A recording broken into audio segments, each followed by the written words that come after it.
We get it started? That's what we share. That's good. There's only presentations, man. I read it all. Okay, let's go.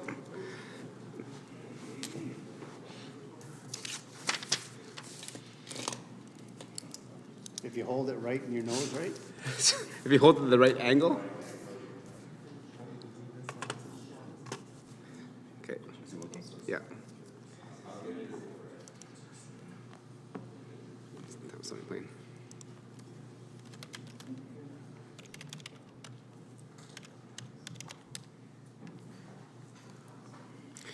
Okay, good afternoon, ladies and gentlemen, and welcome to Council Chambers on this beautiful March 7th. Can you imagine that? That is 2 months of 2022 is already gone. Definitely take advantage and enjoy the spring-like conditions out there. So I want to make just one comment today that earlier today, Councilman Plain raised the Ukrainian flag in a sign of support and condolences to the people that are affected overseas. As we all know, the Tri region has home to a vibrant population of Ukrainian Canadians, many whom are here fearing the worst for their family and their friends over in Ukraine. Right. In addition to that, the Parkland Ukrainian Dancers Society has been an integral part of our Tri region's community events and cultural heritage for the past 39 years. So with the raising of the flag, we send our thoughts and prayers to everyone affected by the events overseas. With that, there's an agenda before you, Deputy Mayor.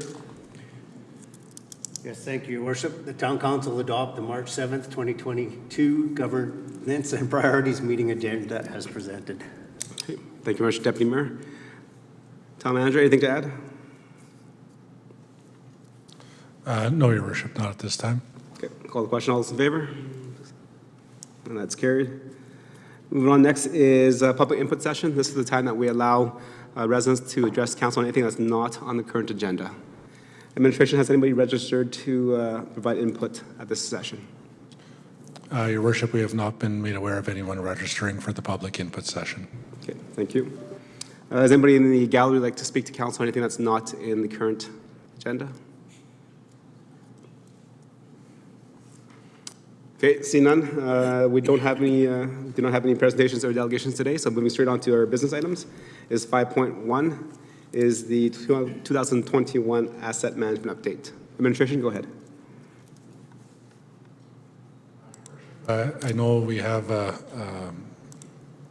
group of our staff here this morning, or this evening. They're looking good in their suits and ties, and I think they're pretty excited to talk to council about asset management and pavement strategy. So I will turn it over to, I believe, our Manager of Engineering.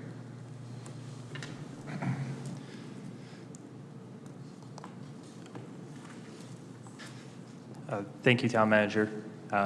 Your Worship and Council, thank you for having us here tonight to present our asset management update to Council.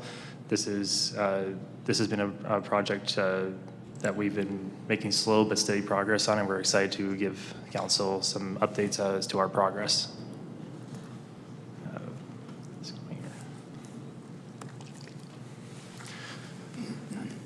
For the presentation today, I'll be giving a brief overview of asset management within the town's corporate plan and strategic plan, followed up by some updates on some asset classes, including trails and underground infrastructure.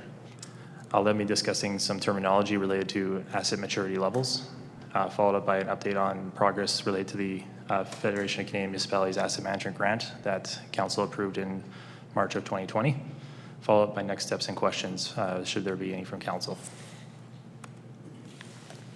As a brief overview from Council's strategic plan, one major key goal is supportive infrastructure. Specifically, where asset management falls into is enhanced infrastructure maintenance in a more sustainable and efficient manner with the development of an asset management plan. Town staff has been taking steps to make improvements to its asset management processes related to how it manages physical infrastructure within the town, in line with this strategic plan. Additionally, within the corporate plan, there is a standalone initiative related to asset management. This initiative is found in the current 2022-2024 corporate plan, and outlines initiatives related to bridge inspections, facility condition assessment, as well as an asset management specialist in the near future. Diving into updates related to asset management and infrastructure, I wanted to open with the progress that we made on the trail condition.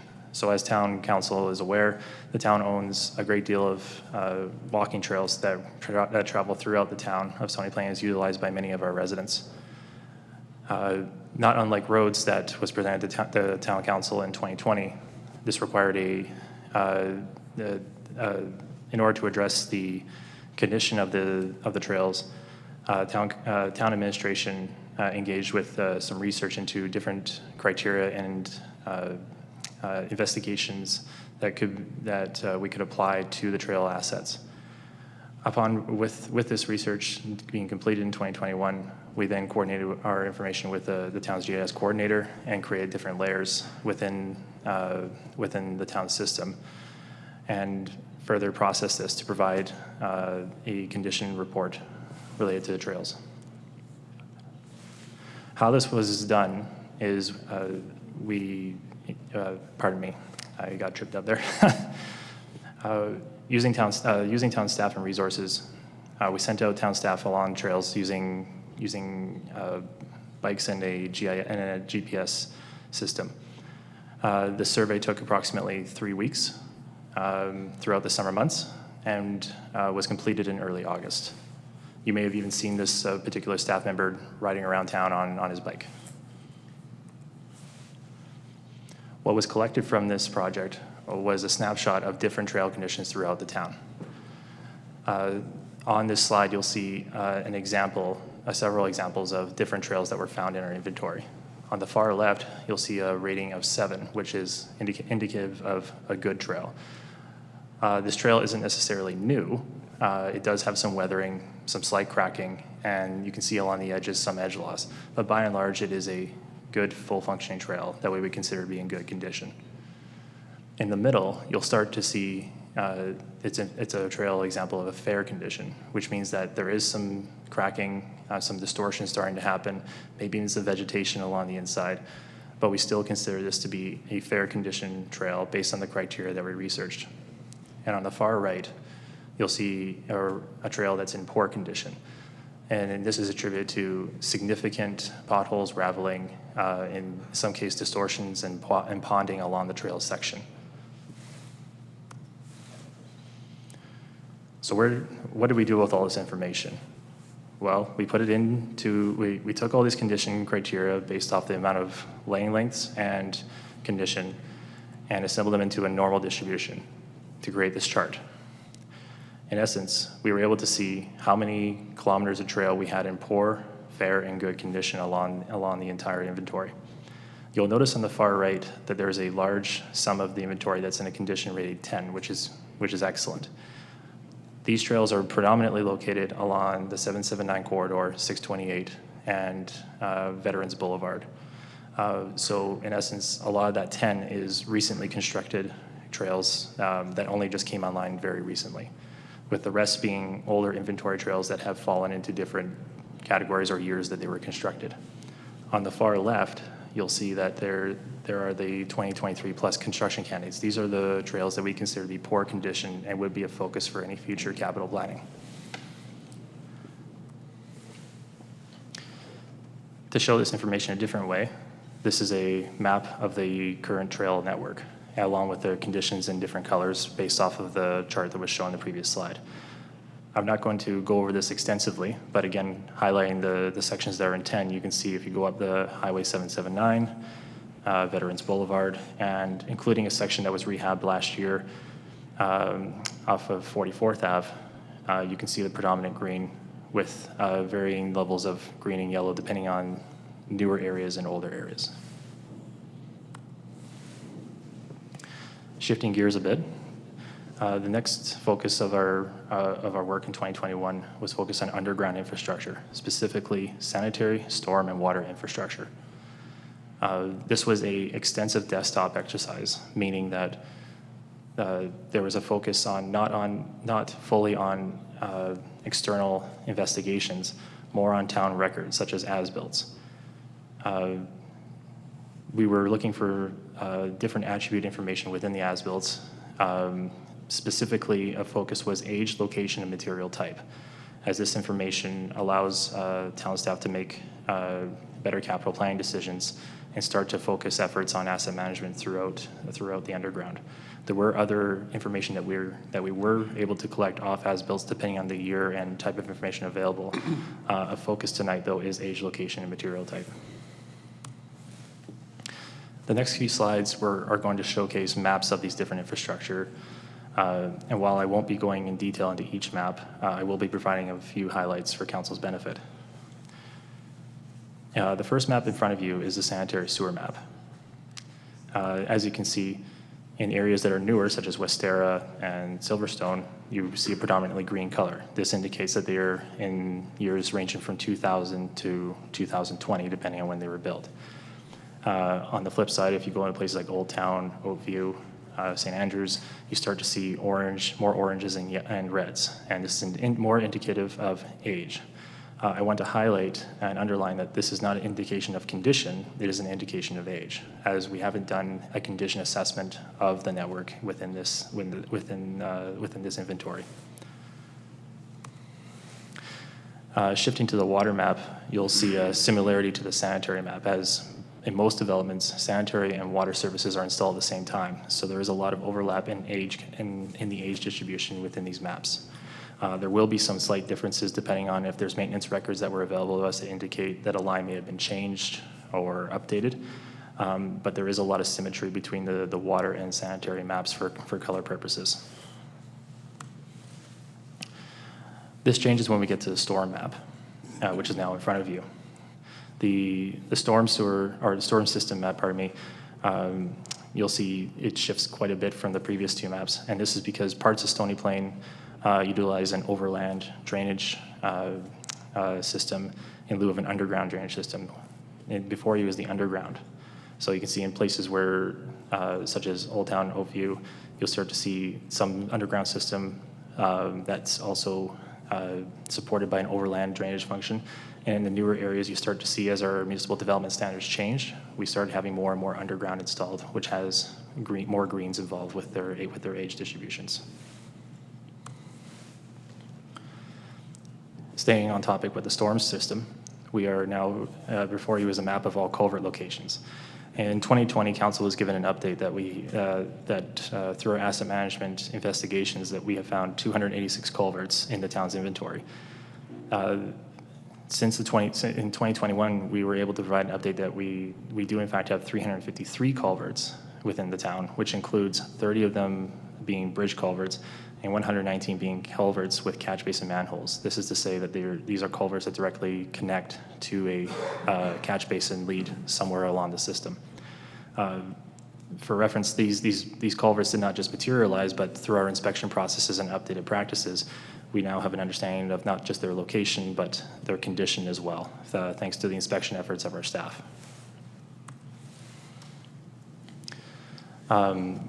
Just focusing on a culvert condition rating, as we found these culverts, town staff developed a inspection criteria that was applied as we found them. So as we found them, we inspected them and cataloged them. Through this process, we have found 26 individual sites that are going to be a priority in the 2022 to 2024 capital plan. The next slide highlights a success story for asset management related to the town's efforts. As council is aware, the Lions Campground lift station is being designed for replacement. This particular project it came as a result of asset management planning.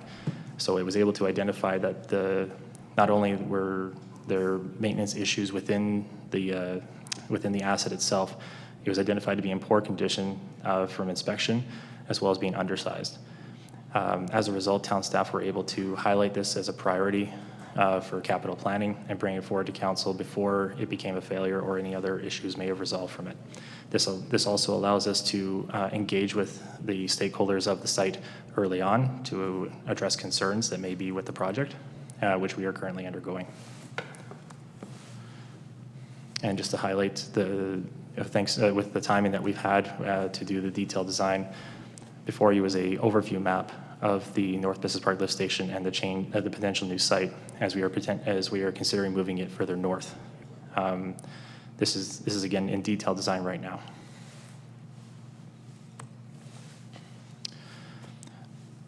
So these next few slides are going to be talking about asset maturity, and this is shifting the tempo of the presentation a bit from a reporting of current infrastructure to discussion about asset maturity. Asset maturity, as we talk about within town office, talks about the level of information that we understand about these assets and their asset classes. This helps us understand the level of information that we are able to make decisions off of with respect to our infrastructure. Before you is a slide of the different levels of asset maturity within our asset classes. They include inventory, so where is it? Condition, how good is it? Level 3, which is life cycle projections, how long will it last? And level 4, prioritization and capital planning, when will we deal with it? At its most basic level, that's what this is. The following slides will now show council an update on asset level maturities based on some infrastructure that I've just presented to council. So this includes trails. So currently trails is at a level 2 with respect to condition. That is to say that we understand where all the trails are and we have condition rating, and we're now working on the life cycle projections as the next step. For bridges, which is a focus for 2022, is currently at maturity level 1. That is to say that we understand where all the bridge locations are and will be a focus of a inspection this year. However, we have not yet completed the inspection, so we don't know their full-on condition. Culverts, as just discussed, we do have condition data, so they are at a level 2, and currently being moved to level 3 as we progress on the asset. Linear storm and sanitary sewers, so this is currently a level 1. We currently have GIS shapefiles that show the locations of all of our storm and sanitary sewers. We are moving to level 2. This is a more extensive process than for condition rating than, say, roads are. Since roads are more accessible and visually able to be accessed, underground does require camera programs and established processes, which can take time, but it is something that we are working towards. And linear water distribution systems are currently also at a level 1, as we understand from the previous slides that their location, age, and material type. You'll notice in this slide that level 2 has not applicable for condition. For context, we cannot camera a water line like we can a sanitary and storm sewer due to the implications of the asset itself. So what is used in lieu of that is we rely heavily on construction records as well as maintenance records to make determination of risk factors that would then go as a condition level assessment. This next slide just highlights progress that with the check marks being with different levels of, with asset classes with check marks indicating their current levels as a summary, and the red lines indicating our goals in the short term. So for trails and bridges, our short term, are to bring it to a level 4. Storm, sanitary, water, and facilities, we're aiming for a level 2 in the short term. The next 2 slides I wanted to bring forward an update on the FCM grant that the town was successful in applying for in 2021. Utilizing this grant funding, the town was able to procure a new pavement management system, procure survey equipment for condition rating, funding for a asset management student, as well as staff training. The project engineer in the next presentation will discuss further on the pavement management system. For asset management training, select town staff were able to participate in a very engaging 3-day training session with a subject matter expert on asset management. It was very well received by town staff with discussing the financial infrastructure and asset management process implications. it's brought up a lot of in-house discussions on how to better implement within the town. So for next steps and a high-level summary of what all this means. From the 2021 work, it's become apparent that a number of our underground infrastructure is approaching the end of life. That is to say that some underground infrastructure is within the range of 50 to 75 years of age. Specifically, sanitary sewers are approximately 25% in this category, storm sewers are 21%, and water systems are 30%. Now, this is, again, to reiterate, this is not a measure of condition, it is a measure of age. And as we improve our processes and condition criteria, we will be updating our risk factors related to these assets. However, it should be noted that the age is a good first level indication of these risks, and is something that we will be focusing on in long-term capital planning.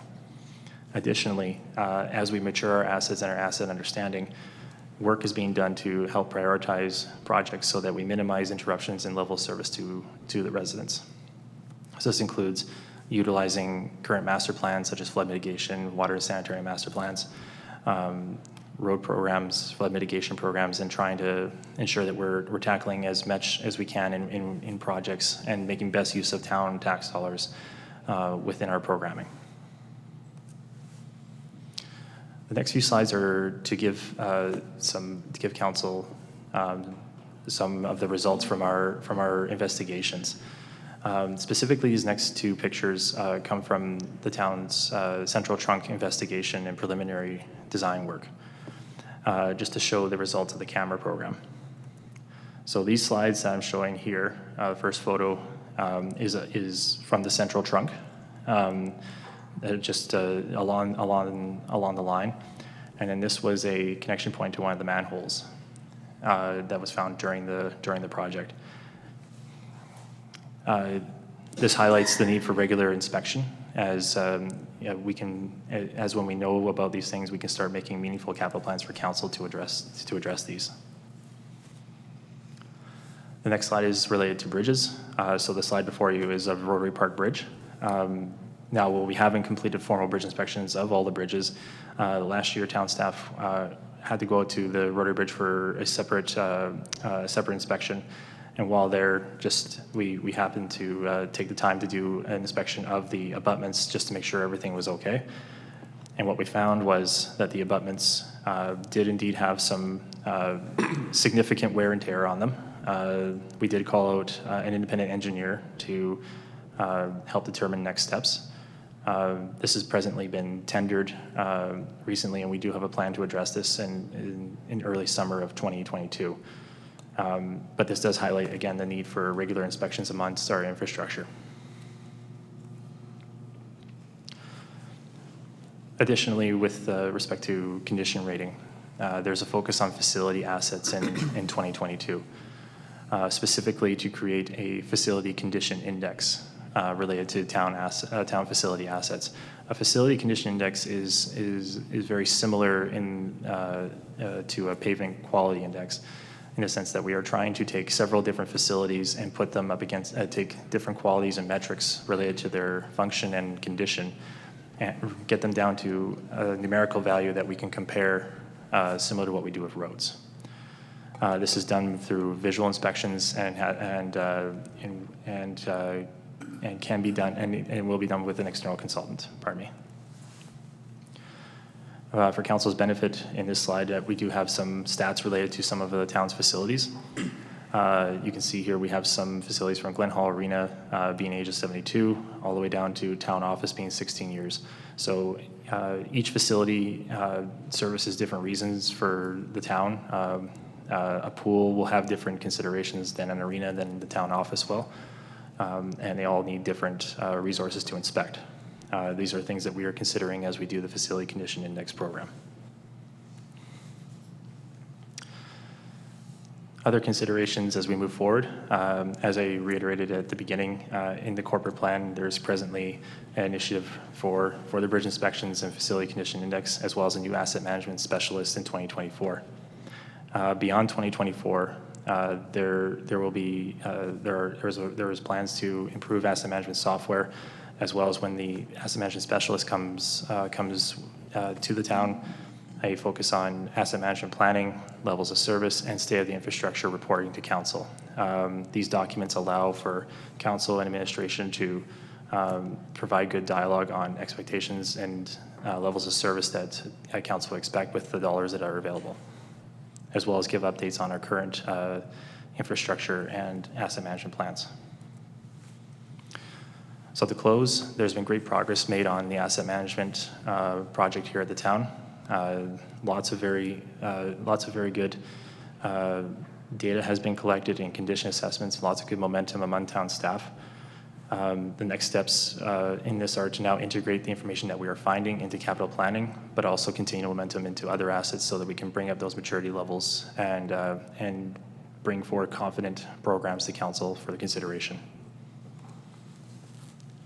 And thank you, and I'll take any questions. Thank you for your presentation. That was very insightful and informative for members of council and for residents. Members of council, any questions for clarity and understanding? Councilor Hansard? A comment, Mr. Mayor. Go ahead. And I want to say that I did appreciate this report. On page 45, the list of our facilities and how old they are was surprising to me.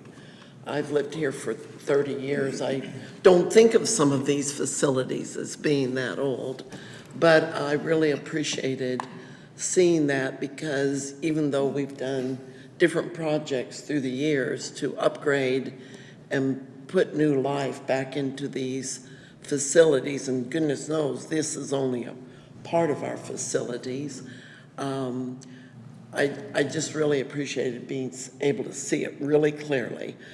Do you have a complete list of all the facilities that we own? And is there a way we would, are these in this chart just to tell us which ones are aging badly and need attention? Or do we have another list somewhere that would flesh out fire hall you know, the other things that we own and are responsible for? Okay. So, thank you. That's a good question, Councilor Hansard. I think this is just a list of, as an example of what we have. Oh, I an think, example. so I get it. The town does have a list of every building facility that we actually own. Okay. And this is just brought forward as an example of here's Okay. some of them that we're looking at. So they have a complete list they're looking at? Yes. Okay. I think it does behoove us to pay attention when administration comes to us in a budget format and puts in front of us things that, projects that are going to cost money, and the capital asset program and how we go about upgrading things. You're looking at a bigger picture than we are. This is a little snippet of the town's facilities. So I just really appreciated that page in particular. Yes. It's a great comment there, Councilor Hansard, in terms of why the town is starting to focus on asset management. And definitely you can see from the presentation that we applied for a grant from FCM is so that we as an organization have an understanding of where facilities are, where trails are, where roads are. Actually, next report deals more with roads. That, you know, when it comes to budgeting, our staff have the ability to say, you know what, this is going to fail here, so they can plan it into the budget, and then that can be shared with council and the residents, so we understand where our dollars are going to in terms of taxes to support your community. Councilor Laurie? Thank you, Your Worship, and thank you for the presentation. Two things. First, a question and around the actual asset management and some capturing of the data. Obviously, going out and doing these type of activities and data collection is great, but we also have about 18,000 eyes in our community. How do we capture essentially the feedback from the residents? You know, they're on the trails every day. They notice, you know, when there's a new deficiency in a trail. They're in the parks every day. They notice when a concrete chunk of a stormwater pipe has come off. How are we currently capturing that, or how are residents able to report that? How are we capturing that, and how is that feeding in? Because as we know, things change and can change quite rapidly. Good. Your worship, through the councilor, Lori, that's an excellent question, and you're right. We do have residents that maybe walk trails much more often than our inspectors do, and they notice when that crack got a little bit bigger, and they can let us know. Certainly, if residents are noticing something that doesn't seem right, we encourage them to contact our public works and ask questions, and we can go out and inspect individually. There are two parts to the answer that you're bringing up. There is the discrete inspections that maybe, like that chunk, for example, you brought up maybe a chunk of concrete after the spring melt, we noticed has been ripped out from a grader, and that wasn't like that before. And those are things that we can identify, and residents can say, this doesn't look right, we go deal with it.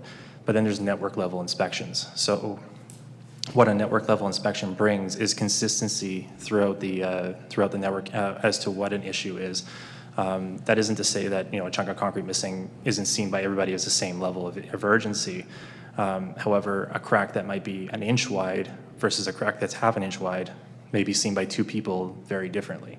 So the network level inspections allow us to bring consistency and homogeneity to the information, which allows us to bring forward a consistent picture at a network level. However, if there is something that doesn't look right by a resident or a member of council or town staff, we encourage them to report to us. So if we can go out and either confirm the severity with them and make an action plan about how we will address it within our operations or capital plan, or we can give an explanation as to how we see our assessment with this thing to that resident, so we can put their mind at ease of what they're seeing.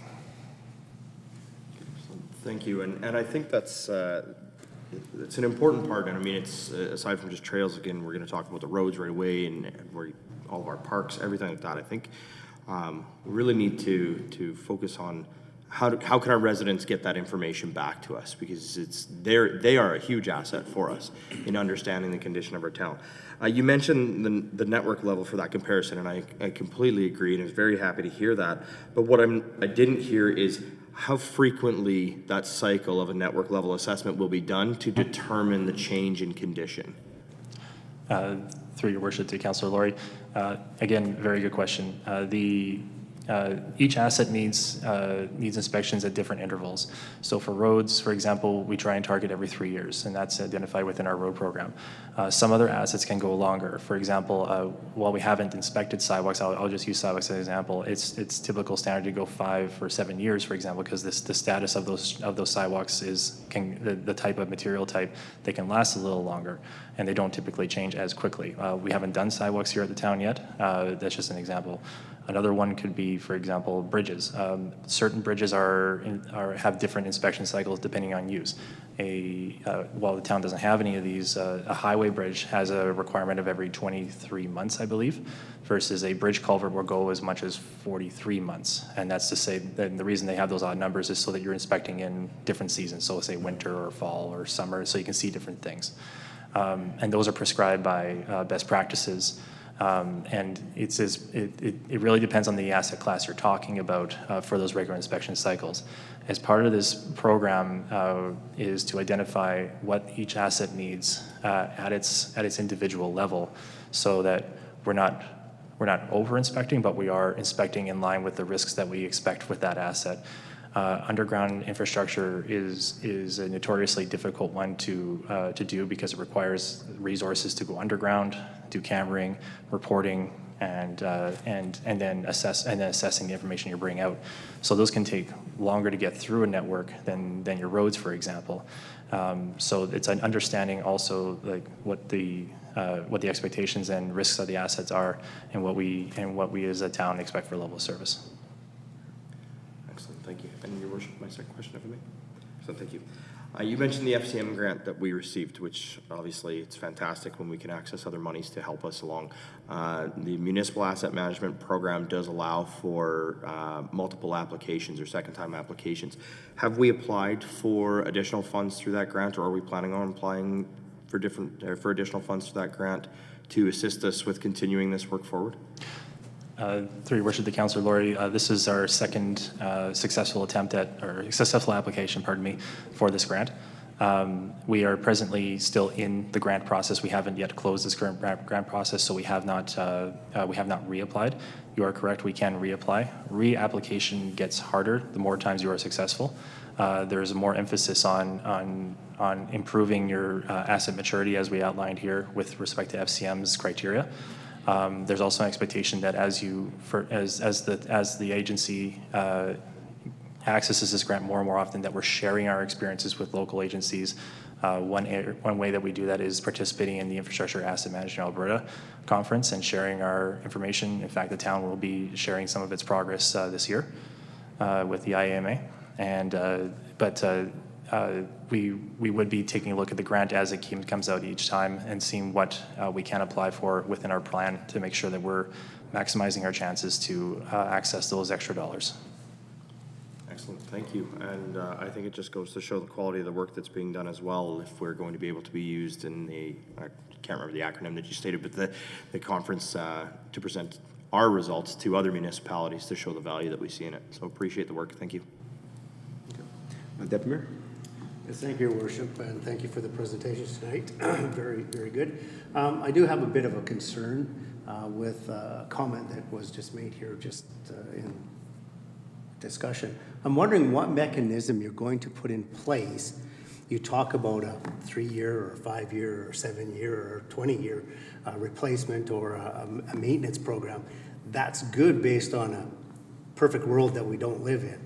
What mechanism will be put in place so that when we have a heavy flooding in town, it triggers a mechanism that says maybe today we should be looking at the culverts based on what we just had for a flood? Or this winter, for example, we had a massive pile of ice on stuff.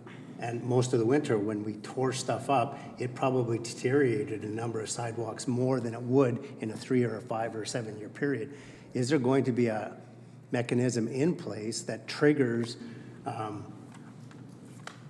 management to look at that in an odd off year?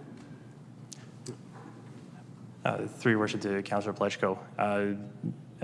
Great point.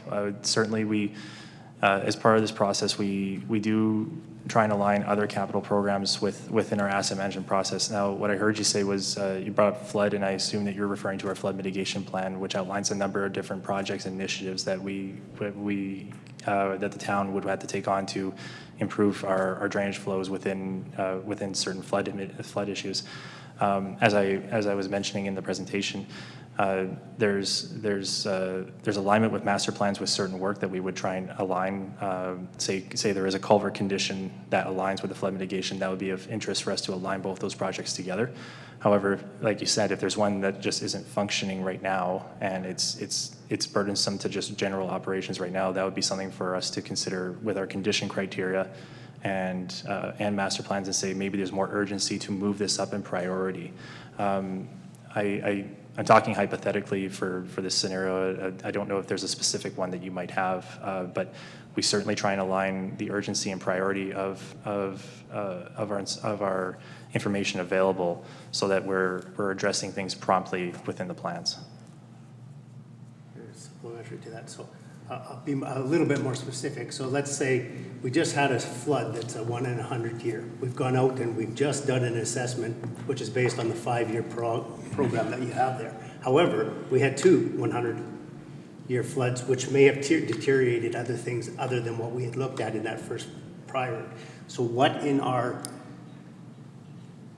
corporate planning will we have that says if we've had something out of the anomaly?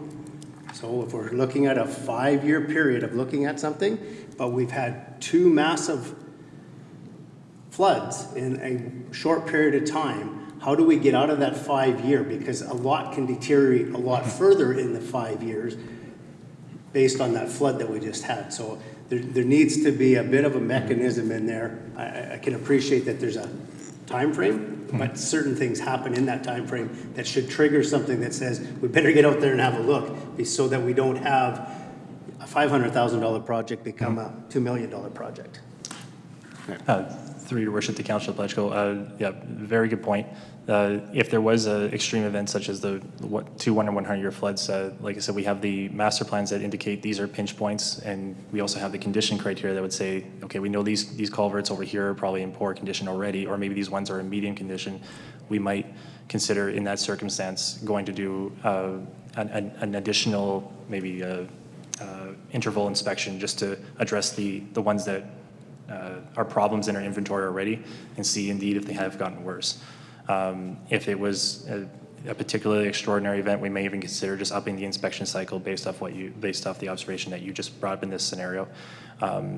These aren't hard and fast, like, oh, sorry, we have to wait 2 more years before we do that. If there's a certain circumstance where we need to consider that, that would be something we would discuss doing if the scenario required it. Chip, I maybe will provide just a bit of commentary along those lines too. And I think one of the things to bear in mind on the asset management, I heard a bit of it in the discourse just now. There is a degree when you're such as the presentation is tonight. There's a portion of this work or some of the thinking behind it is to lay the course, lay the foundation, both in information and estimates and projects and so on and so forth, for what would be, if everything kind of continued as it is. All things considered equal, this is how we would want to do this in the perfect world. These are the numbers, these are the functions and so on and so forth. But I believe as Councillor or Deputy Mayor Plechko intimated, we don't always live in a perfect world, and how do we deal with that? I think part of the answer is that we don't necessarily deal with it in here, in this particular process or strategy or whatever we want to call it. There has been examples, and I'm sure there will be, unfortunately, in the future, of where something just goes and flat out breaks. Just deteriorates to a point where, this program had it estimated at a 7-year thing, maybe, 5 to 7 kind of time frame, but no, it's right now, and we got to figure out how to do it. So, this is a way, in my perspective, of, preparing us to logically and sequentially move forward on managing our assets, but I don't know that it's ever intended to really compensate or handle those very extreme examples one way or the other. I'll just stop there, Your Worship. I think it's a tool, it's a process that's a tool, but it's not the be-all, end-all, so to speak, for certain things happening. Thank you, and I appreciate those answers and the questions from Deputy Mayor Days. This is a tool to help us as a community plan for future projects and maintain our assets as long as they can. If there is an unexpected occurrence that happens, I think an easier one to talk about instead of the flooding is, for example, we have 2 pump houses within town Stony Plain. Right? Each of them have a couple of pumps and motors in there, and there's an assessment replacement cycle on there. If one pump goes down, we're not going to just leave it sit there until the next cycle of done it. It be coming directly to council or to the water commission said, this is broken, we need to fix now. And if we don't have the money built in, then we take it out of reserves and we figure it out later. So I think that's a good point to say, we have this, but we'll just make sure that we're, as a council, assured and the residents are reassured that if something does happen that's unexpected, we have the ability to address it and fix it now, instead of, we can't fix it until 3 years down the road. If I may, with a little bit of leeway, maybe I'll ask our staff to speak a bit about the interplay with the operating budget as well. I know our utilities and our road and our sidewalk operating budgets where, excuse me, I know going back even to some of the questions where people phone in or this catch basin is busted up and not working, if I could just ask for maybe a bit of commentary from staff on the operating side that ties to this a bit, I guess. Your Worship, I can elaborate a little bit on that. So that we do have 2 sources of budgeting. One is the capital budget, which is intended to be larger items, and there's definition of what is capital and the activities you do to extend the life of an asset that's capital related. And we also have operating budgets, and we call them our R&M budgets, which is repair and maintain, and they tend to be smaller items. To be clear, like a smaller road item might cost $20,000 and $25,000, but not $200,000 or $500,000, which is the larger capital items that we also look after in a more planned, hopefully planned outcome. So we do have fairly small R&M budgets for various facilities and infrastructure, both utilities and roads and concrete repairs, those types of things, which, you know, the odd sidewalk panel and a few of them a year kind of thing. But the larger programs tend to be more specific, related to the conditions that we see. We can plan for ahead of time. We can plan over the winter and then implement in the summer. And then the next year we would adjust priorities based on new circumstances that we see in front of us. So we do have the two funding streams, and we do our best to manage the risks in both. Thank you. And before I move on to the next speaker, just to add on to Councillor Laurie's question earlier about, you know, we have 18,000 residents within the town of Stony Plain, and they can, you know, see stuff and that we probably won't see, but we can also have them report that in. I think one of the things that we've been doing as a town as an initiative is that we report it on our website. Does that actually have the ability to allow residents to add a photo as well? Or is it just text?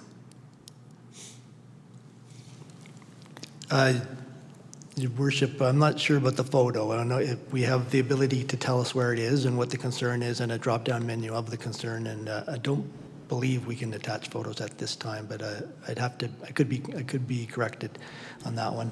It is something that we would desire to have in the future.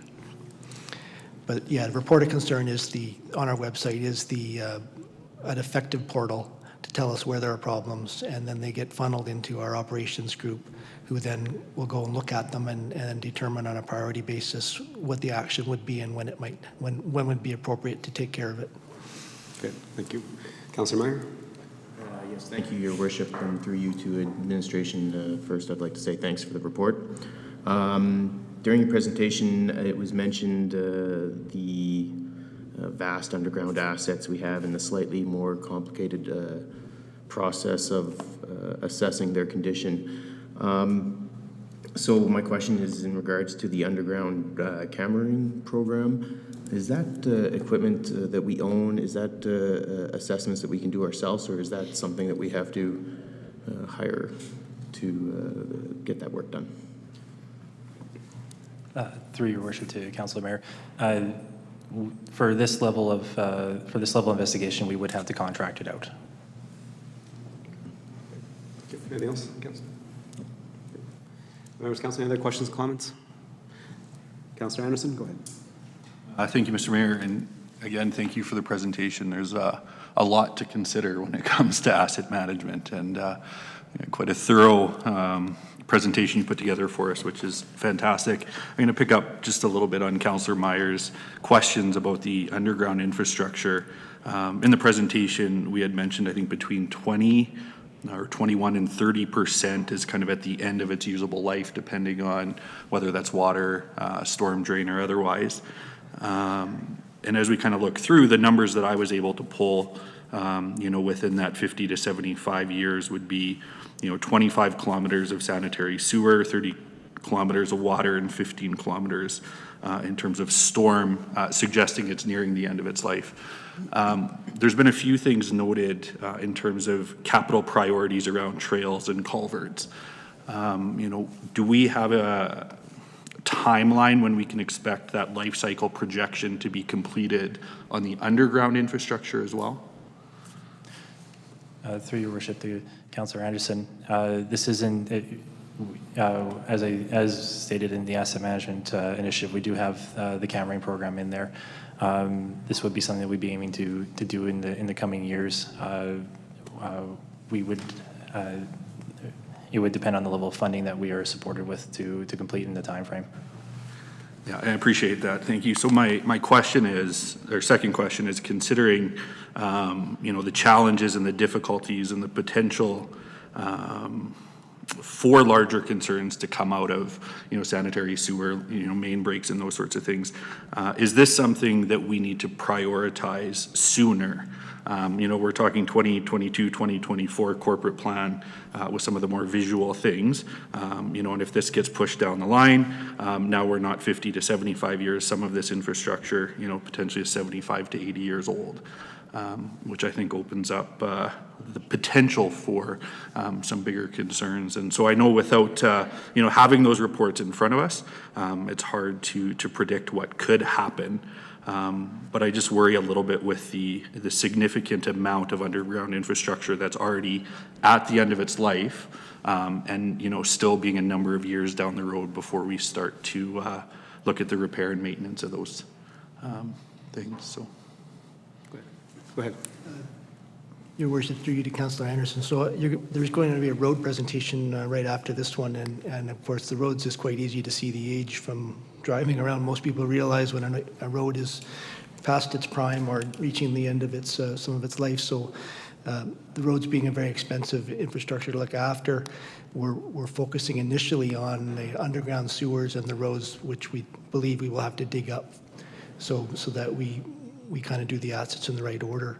Now, knowing that the numbers you see there, there's more than enough lines to look at in the future. So we're trying to coordinate the roads and the underground together and get ahead of that initial problem, and then figure out the longer term, which is, you know, a 20-year plan for some of those things that would be somewhat robust and, you know, manage the risk. Okay. Thank you. And also, Councillor Anderson, I'll add that even though we're in the process of developing the asset management plan package with more detailed and data, staff are also going by the age of development as well. So, for example, the downtown was just redone over the last 3 years because we knew that was some of our oldest infrastructure, and it was shown on the map in terms of sanitary water ages. You know, being built in the early 1950s. It goes to say that it'll be replaced first. I think the idea of getting the data as to which ones get replaced first and how fast we accelerate or we don't accelerate that kind of replacement. For sure, there's a lot more in construction capital projects that'll be coming forward in the Old Town in the next several years, because we know those are the initial pipes that were built in the town Stony Plain. They will be replaced first, unless there is like Deputy Mayor said, if there's a fail somewhere that we might have to pull money out to fix something in the meantime. But I think until that gets us to stage 3 and 4 of that little chart that the administration showed us, then again, administration is planning based on the age of the asset.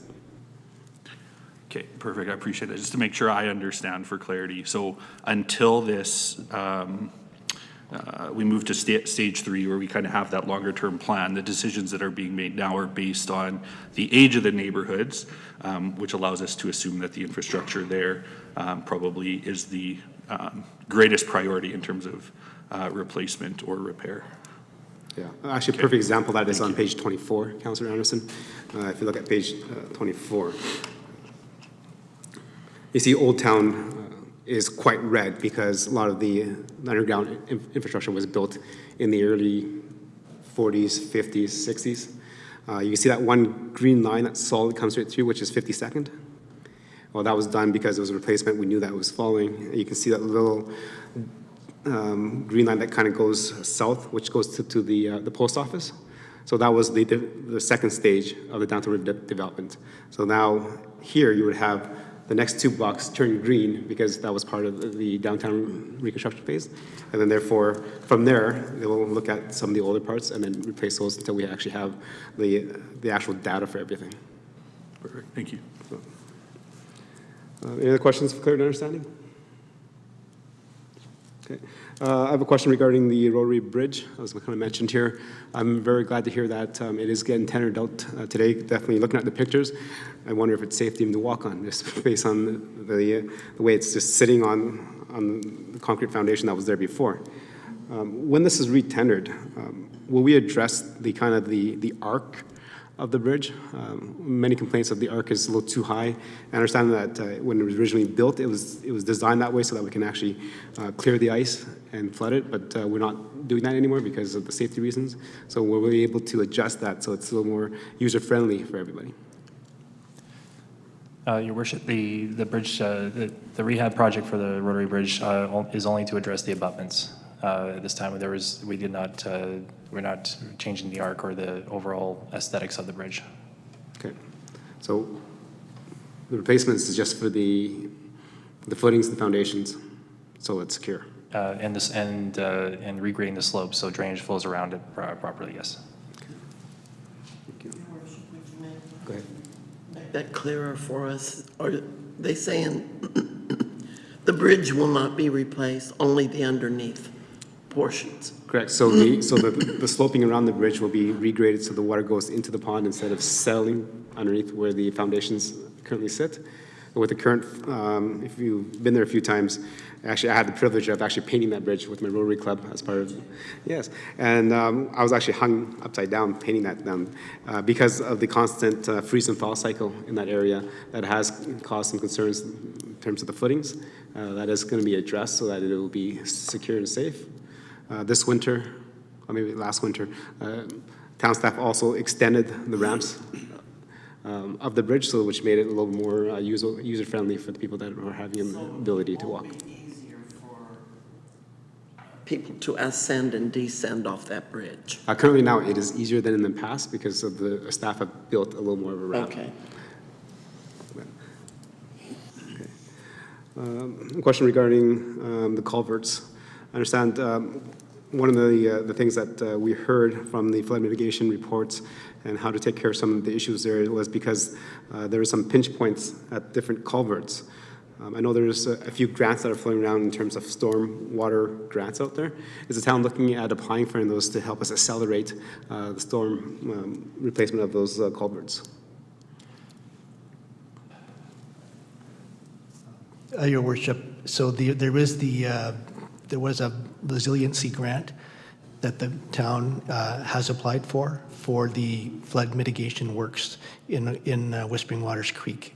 So I don't know if we've got the results of that grant yet, but it's a recent application, and it was a provincial program regarding climate change and other resiliency matters. And so the town applied for the Whispering Waters Creek programs that were described earlier in relation to the culvert expansions and the storage additions along the Whispering Waters Creek.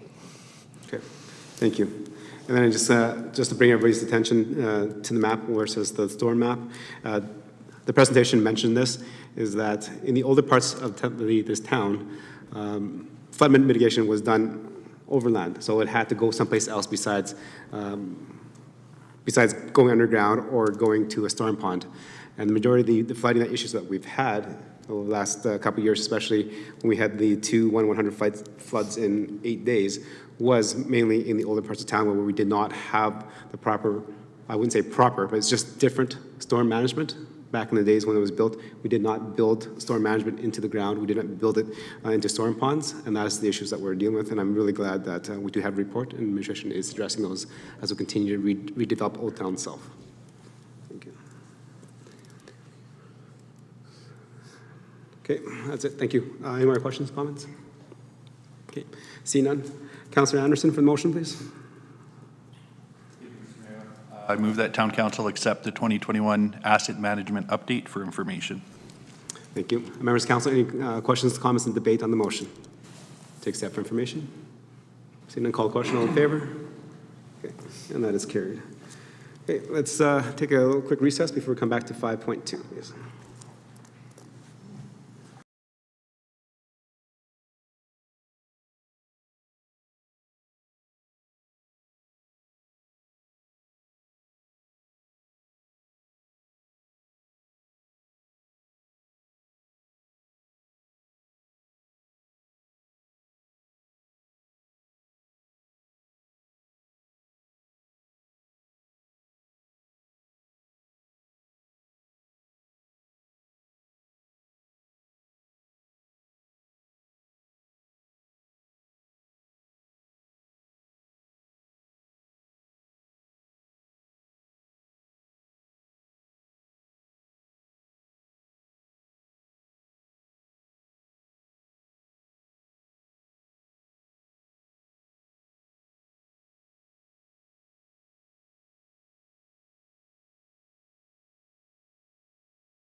All right, welcome back to our council meeting. Moving on with our agenda is 5.2 is the pavement asset management.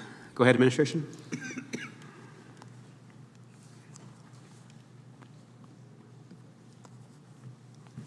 Good evening, Your Worship, and good evening, Council. I'm Ben McPherson, an EIT here with the town, and tonight I'll be giving our second annual pavement management update.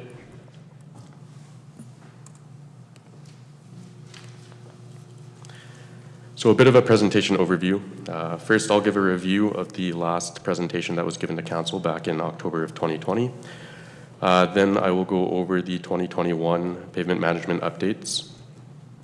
Next, I'll talk about how these pavement management updates tie into the asset maturity levels that were seen in the previous presentation from the engineering manager.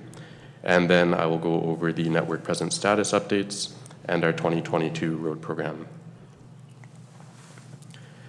So for a bit of review, the last update to Council was on our first condition assessment that was completed in 2020. What was presented to Council was a pavement quality index map, and that data was used moving forward for a 2021 road program. In 2020, the town acquired MPE Consulting to conduct our condition assessment. So on the left, you can see their Class 1 profiler vehicle, which is essentially some laser crack measuring equipment mounted to a van, which drove around the town's road network and measured the severity and the extent of various surface distresses. On the right is a falling weight deflectometer, which is essentially a weight that's dropped on the road.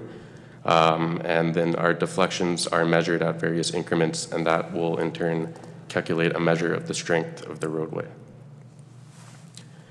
Here's a snapshot of our performance condition results that were completed from that condition assessment. So overall, a pavement quality index is a measure from 1 to 100, with 100 being the highest and 1 being the lowest of the roadway's condition. The network PQI was reported at 55, and in 2017, a study containing 10 municipalities in Alberta showed that the study average was 65. So that's just a bit of a comparison of where we were sitting. On the right is a more detailed breakdown of our pavement quality index at various PQI ranges. For our 2021 updates, the town has since completed a network-level ground penetrating radar study, a first annual traffic counting program, and then we have purchased a pavement management system. Before I get into these updates in detail, I just want to give a bit of a refresher on what exactly is pavement management.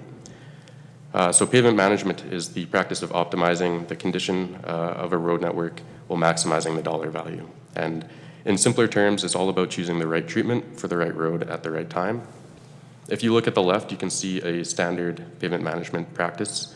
And if you look closely, it actually directly correlates with the asset maturity levels that our engineering manager just previously presented on. So in 2020, the data collection and the condition assessment moved us towards that level 1 and our level 2 asset maturity levels. Here's an image of our pavement network condition results. So again, the work that MPE completed created a foundation for our inventory database, as well as gave us our first round of condition data. That condition data was summarized into the 4 indicators that are highlighted down in the bottom right in red. And these indicators are the structural adequacy index, the ride comfort index, and the visual condition index, which was previously reported to council as the pavement condition index. We've just changed the name to better align with what other municipalities are calling it, but at the end of the day, it's the same indice. And then lastly, these 3 indicators are summarized into the pavement quality index. On the right, you can see our 2021 road program, which was our first introduction of microsurfacing to the town. And the indicators on the left are essentially the inputs that are used to create the infrastructure capital programs as seen on the right. So in 2020, we recognized that our structural adequacy index was a lower confidence level. This was because of our assumed structure thicknesses and assumed traffic volumes. So the structure thickness and the traffic volume are 2 parameters used to calculate that structural adequacy index. And as I'm sure you guys know, lower confidence level for the input is a lower confidence level for our output, which is again that infrastructure capital program. To mitigate that lower confidence level, the town in 2021 conducted a network level ground penetrating radar study. So on the left, you can see it's another vehicle mounted piece of equipment that drove along our roadways at posted speed, so it didn't obstruct traffic during the process. And this ground penetrating radar unit scanned our roadways to determine the thickness of our asphalt layer and our granular layer underneath the asphalt. It's a non-destructive test, and it allowed engineering to create better decision making and maximize our dollars for our lane kilometers. An important note too is that there are additional benefits to having this ground penetrating radar on a project level, so it can be used in pavement design and also to alleviate risks in our cost estimation stage. Here's a screenshot of the output of our ground penetrating radar study.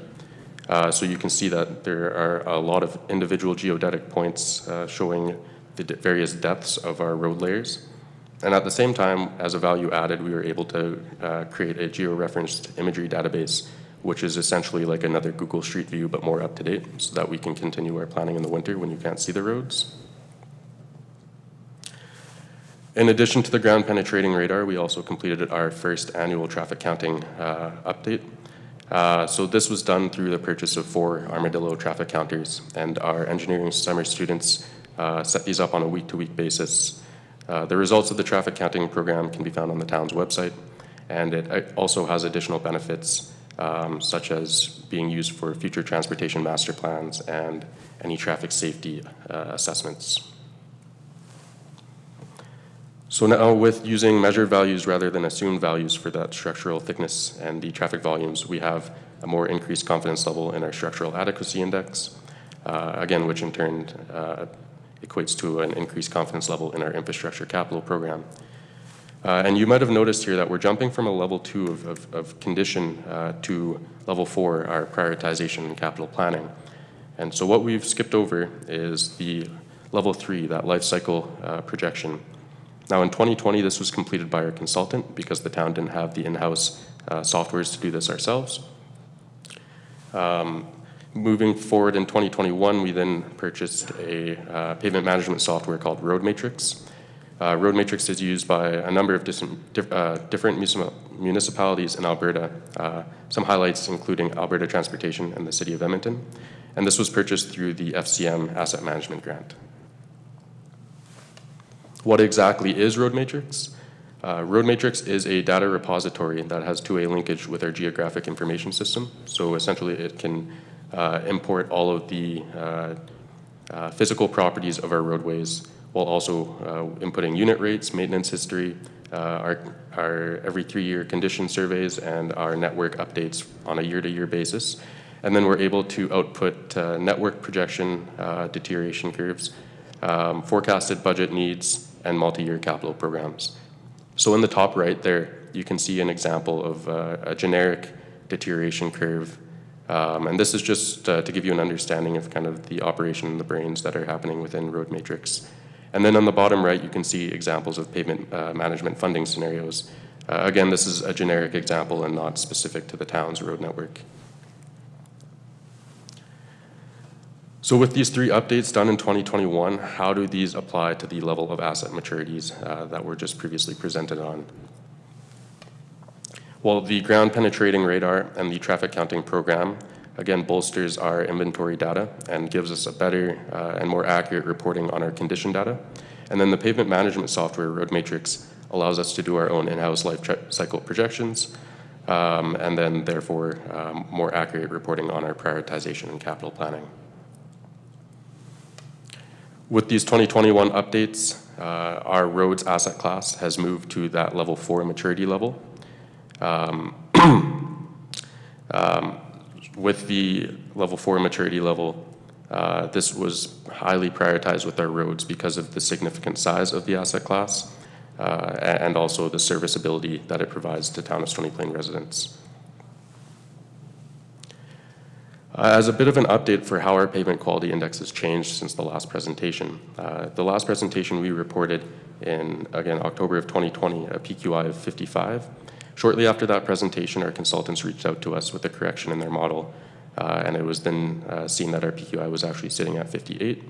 Since then, after replacing our structural data and our traffic assumptions with the measured data, we have a more accurate understanding of our PQI, which is now at 55.6. Another important note there is that the 58, that was from our 2020 present status, and then our 55.6 now is from 2021. So we have a year of projected deterioration in there. That is another reason why it's moved to that 55.6. And then lastly, with the work done in 2021, we have increased our PQI to 57.3, which is what it's currently sitting at. So here's a present day condition results of our road network. As previously mentioned, our PQI is currently 57.3.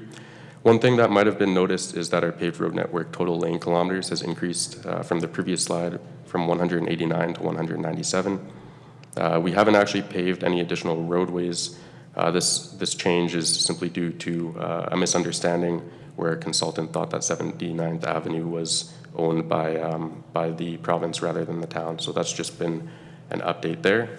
And then with our transportation master plan, there was a reallocation of a number of different roads to different functional classes. So that would be the reason why the lane kilometers for each different functional class has also changed since the last update. Here is our current pavement quality index map. One thing to note is that our work done on 44th Avenue is not represented in this drawing, so that's something that we'll be looking to update. But overall, this should give you a good idea of the changes that have been made. Before we get to the 2022 road program, I just want to go over a couple of our strategies moving forward. So the three key strategies, the first one is we are looking to improve our pavement quality index to 65 over the next 5 years. We're looking to reduce our network backlog to 25% over the next 10 years. And then we're also looking at making sure that we're aligning our road network with other infrastructure needs. So aligning life cycles with examples of the underground utilities. For timing, of course, we're going to make the best use of grant and other provincial funding.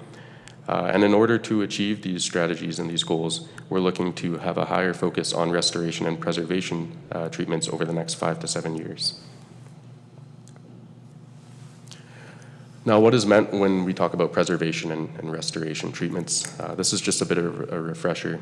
So on the left, you can see a typical pavement deterioration curve. Now, preservation treatments are done early on in this life cycle, in a roadway's life cycle, and they're the least costly of the three different treatment categories. So preservation examples are microsurfacing and crack sealing, and when done correctly, these are the most cost beneficial for the town's funds. The next category for treatments is restoration. So these are mill and inlays typically, and they're done usually more in the midlife cycle of a roadway. And then lastly, we have rehabilitation treatments. These are the most expensive form of treatments and can be up to 10 to 25 times the cost of a preservation or restoration treatment and are only done at the end of the roadway's life cycle.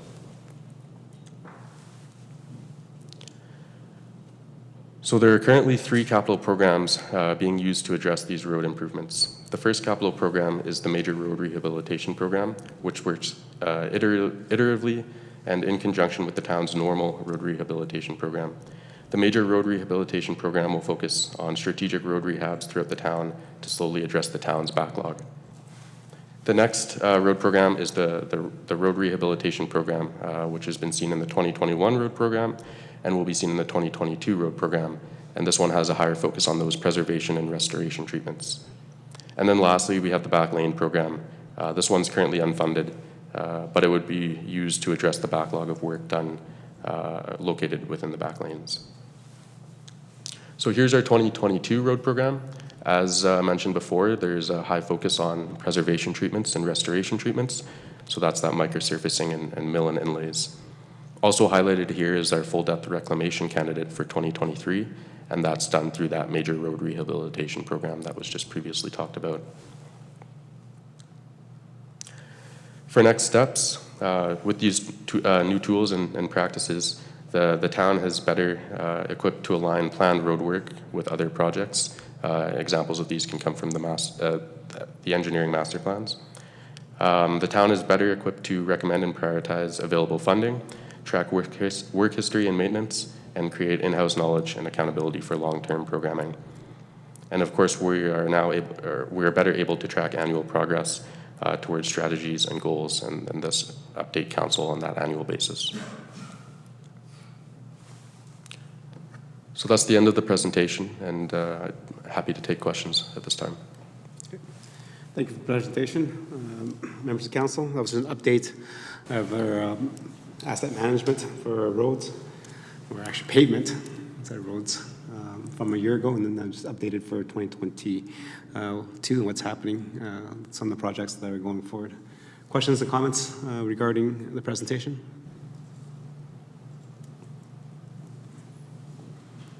Okay, Councilor Laurie, go ahead. Thank you, Your Worship, and yeah, great to see the update and the data continue to roll in and the changes that we've seen year over year, even just in the little bit of work that we've done so far. And so it'll be neat to see this continue to progress annually. One of the questions I do have actually, though, centers around the back lane network. You know, we talk about we want to achieve our goal of a 65 PQI throughout the entire town, but we don't necessarily have an established standard on our back lanes. Some of them are included in the gravel network, some of them are paved, but essentially were paved by the developer and they're never maintained and so on. So I'm curious maybe why we don't have different goals for the different functional class. So how come we don't have a specific goal, for instance, for our arterial network, our collector network, our local network, and our back lane network? And for example, I guess what I'm wondering is, does our back lane network need to be at 65? Or is it acceptable that our back lane network is only at a 50 or something around that? And again, if we're trying to achieve 65 within the 5 years, and yet we don't have a strategy on our back lane network, and those are going to continue to deteriorate, they're already at a 41.6, that's, I'm going to guess, go downhill a lot faster the worse they get. So can you explain, I guess, a little bit more about that whole situation, maybe why we don't have a different goal for each class, why back lane networks are included in our overall goal, and what we are planning on doing to address the back lane network and to create a standard? Your Worship, through Councilor Laurie, I'll maybe add some comment to that, to Councilor Laurie's question there. Given the town is just getting started with its road programming, your comment on the back lanes being considered somewhat separately from the rest of the road network is very common amongst road agencies. If we were to remove the back alleys from the equation, so to speak, the PQI changes overall to 58 from what the project engineer has presented. To your question about why right now we don't presently have different goals for each asset class, specifically it goes down to right now our programming is completely contained within one road program for the entire network. So the goal remains in line with getting a network level to a 65. Now this has to do with the current programming and the size of the town. It's quite common to have one program for an agency of this size, with a road network of this size. That isn't to say that with these tools and processes that we currently have, we could not set individual goals for each asset class if that was a desired outcome. But when you're getting started, it's really good to have a short-term goal to get the network and the practices going, and start to when you start making those investments into the network, you start to see some improvements, and that can bring up a conversation, especially with the asset management plan, that maybe the level of service on the arterials is desired to be higher than, say, the locals, and so those conversations can be had. This is the start of the conversation to show where we're at with the investments that have been made. And as we flesh out this process with not just pavement management, but with the asset management as well, those particular levels of service could be fleshed out by town administration to council if it was so desired. But as of right now, it is quite an acceptable practice to start with a network level goal and work your way towards that. Thank you, and I appreciate the response. And, you know, I sincerely appreciate the aspirational goal of 65 in 5 years. And that's the one red flag that's standing out to me, though, is saying, you know, if we're bringing up arterial, I mean, our arterial is already 76.8 now. That's a fantastic number as far as I'm concerned. Our collector at 56.4, our local at 53.7. You know, as those numbers start to creep up, but if the back lane network number continues to creep down, we're not going to really be progressing forward as much as I'd like to think we should. And if that standard isn't there, then I'm wondering, when we talk about the investment and the money into the other networks, are we over-investing in them? Are we achieving an 80 or an 85 where really a 65 or a 70 is what we would deem to be acceptable? But because we have one class that is essentially pulling the average significantly down, how's that going to impact? So again, I appreciate the fact that we're still quite in the infancy of this, and as we move forward into hopefully next year and the year after, maybe some of those things do start to get flushed out and we start to look at it a little bit differently. Because yeah, I mean, again, achieving 100% or 100 PQI would be fantastic all over town, but is it realistic? Is it realistic to even think that, you know, 80 throughout our arterial and collector and local is realistic and fiscally responsible?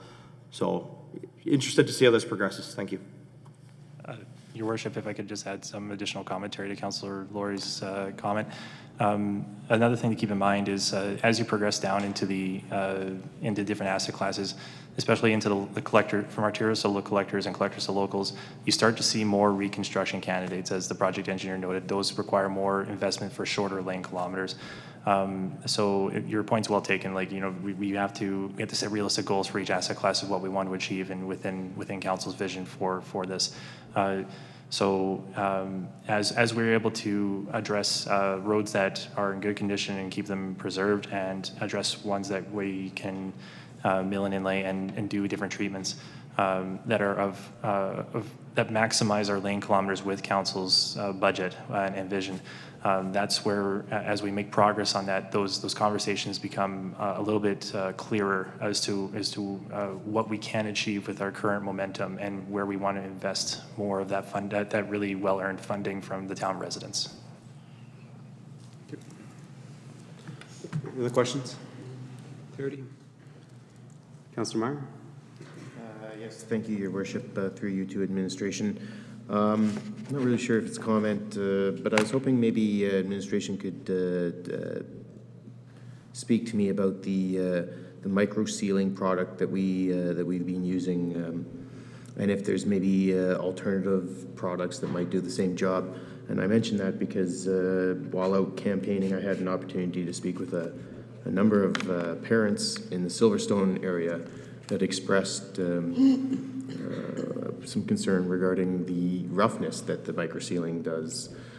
So I was just wondering if maybe administration could teach me a little bit about that. Through your worship to Councillor Mayor, excellent question. The microsurfacing product, you're right, when it's first applied is rougher. There are 3 types of microsurfacing. There's type 1, 2, and 3.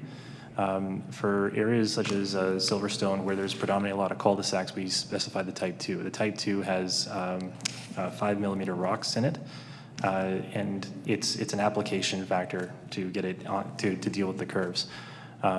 It does smooth out over time, so in the first year you will see it rougher, and as you go through year 1 and 2, it does smooth out, and it's less, I don't want to say hardly, but it's less noticeable on the roughness.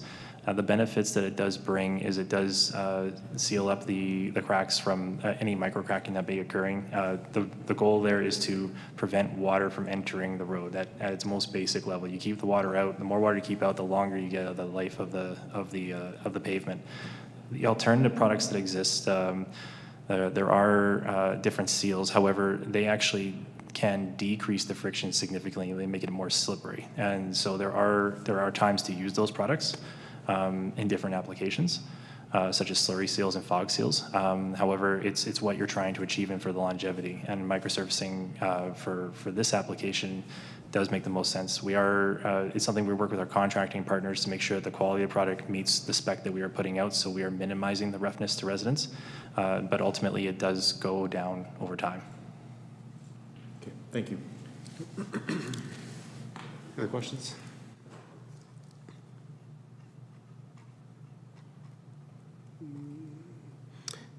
If the Commissioners can turn to page 76. It's a kind of good representation of where the roads are currently at right now. I have a question regarding the gravel and provincial roads. I see Fairways Green, Graybar, and a couple other ones that I know I've driven on, and they're not gravel. So are you telling me that they're owned by the provincial government? Thank you, Your Worship, for your question. That is a discrepancy on here that should say gravel or provincial roadways or private roadways. Oh, okay, so they're private roads, so that means we don't take care of them, right? That is correct. We do not maintain those roadways. Okay. Sounds good. And then the question on the 2022 program that's coming out late for council and for residents to take a look at. In terms of the full deep recommendation on 57th Avenue, how does that tie in with the new opening of the school? And will there be a secondary access? Secondary access, I mean the completion of 57th Avenue to Brickyard Drive to allow residents to access the western side without having to go through all the construction.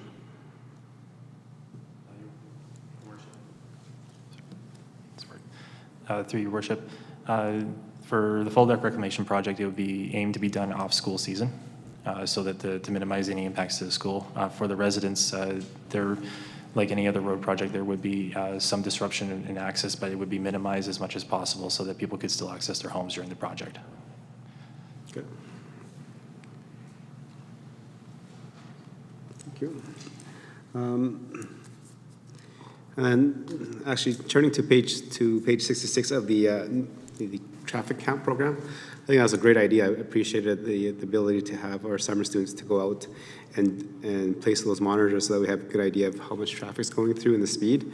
I just have a question of why OA Drive is highlighted. Because this does say, the average speed is 40 and the speed limit is 50.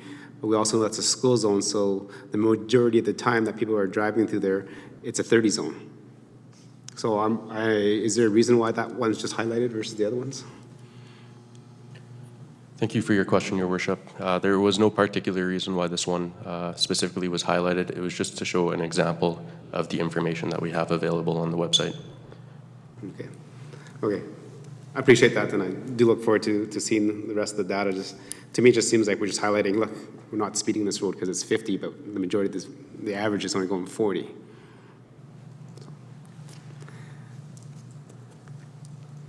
Your Worship, I'll just maybe add to the project engineer's answer there. This data was taken, I believe, before we took the traffic sign out, the stop sign out at that location. So there would be, so though it's 50 there would be, where the counts were being taken, it could be considered that people were slowing down and speeding up again.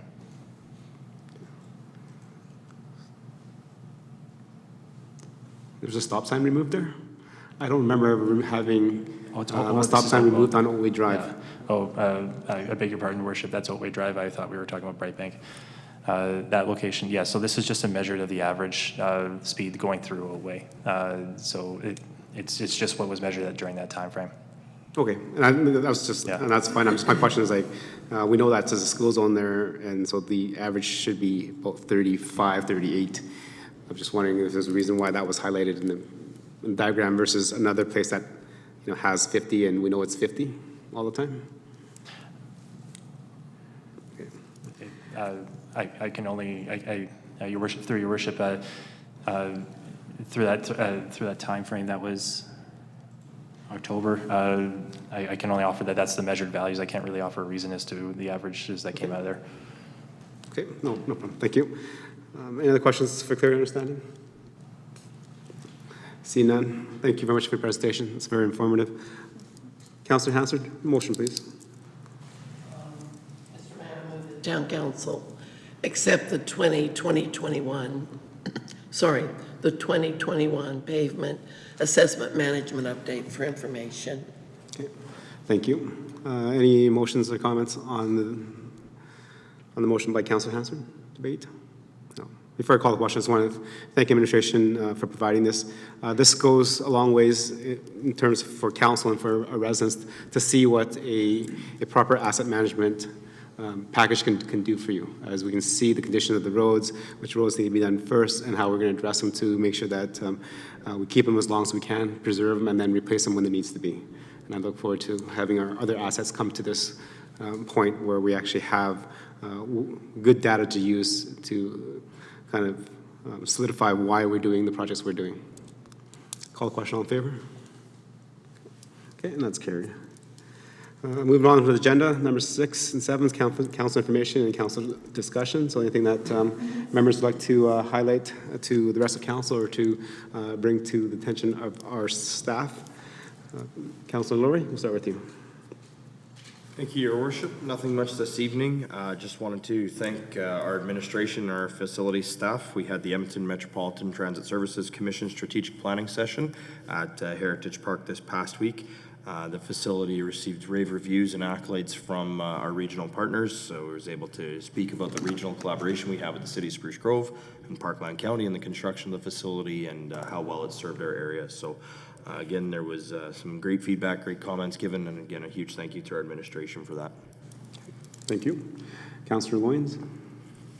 Thank you, Your Worship. I just wanted to mention that tomorrow is International Women's Day, and every year it's out there to celebrate the social, economic, and political achievements of women around the world, as well as not to forget that daylight saving is coming up on March 13th.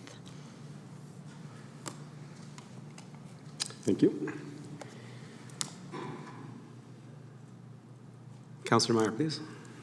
Yes, thank you, Your Worship. And I have nothing this evening, but I was wondering if I could just use my my time just to go back to a previous report. Sure. Just very quickly, through you to administration, in regards to page 22, the trails map rating. I do notice that the golf course trails are on this map. Should I read, or can I read into it that when we go to asset management and planning, would the trails for the golf course fall under golf course? R&M replacement? Exactly, and or would it be more as a town asset?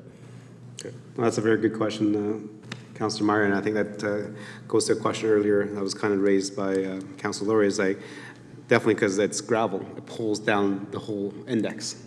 Sorry, this is the trails map. Yeah, the trails map as well, because it's also a gravel, it also pulls down the index. So are we looking to to use that as a part of the town's asset management, or the town's playing golf course asset management? Your Worship, all the assets are owned by the town, so we consider them to be all town-owned, and we don't differentiate A versus B. It's a corporate plan.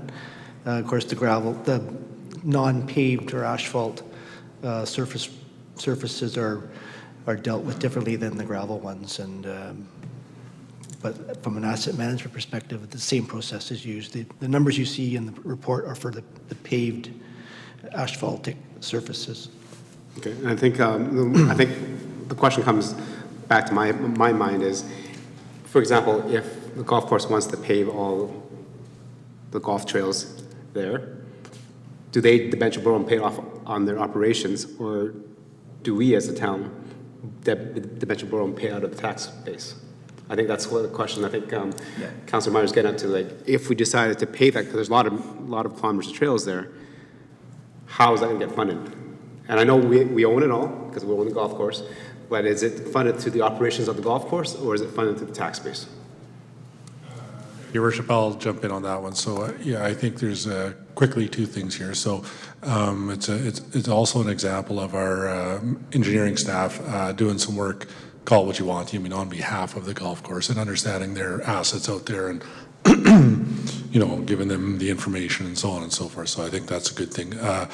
Short answer to your other question about where would that be funded from. Traditionally, any sort of work whether it's capital or operating, inside the golf course proper, so to speak, is typically run through the golf course budget. I'm sure there's some examples of some things from time to time. I know on the operating side we'll help out on different things and so on and so forth, but typically that's the traditional way we've handled that in the past. Okay, thank you. Thank you. Councilor Meyer, anything else? Nope. Councilor Hansford? I have nothing to contribute at this point, Mr. Mayor. Thank you. Councilor Anderson? Nothing for me today, thanks. Deputy Mayor? Yes, thank you, Your Worship. I just wanted to say thank you to Public Works again for doing a great job with the snowfall that just happened. A little bit of a surprise to everybody and a little bit more than I think we thought we were going to get. So kudos to them to getting the roads back up and fast. Thank you, Deputy Mayor. Anything else? Nothing. Okay. That's about it. Just FYI to members of council, we have a spring leadership caucus meeting Wednesday and Thursday. So hopefully if you're registered, we'll see you down there. It's just networking and just learning a little more what's happening within the realm of provincial government, what's happening, and also the federal government. On that Wednesday, I actually have a lunch meeting with the Minister of Rural Economic Development, with the Mayor, so he has invited me to take part in that. So I'll be trying to advocate for what we need in terms of rural development in town of Stony Plain. With that, well done. Thank you very much, administration, for the reports. It was very handy for us as we move forward as a community and continue to develop our processes so that I think the town manager mentions it really well. We want to build good processes, good governance, and good policies in place. So if he gets hit by a bus or town council gets hit by a bus, we're still functioning. So I always remember that. Thank you. With that, we're adjourned.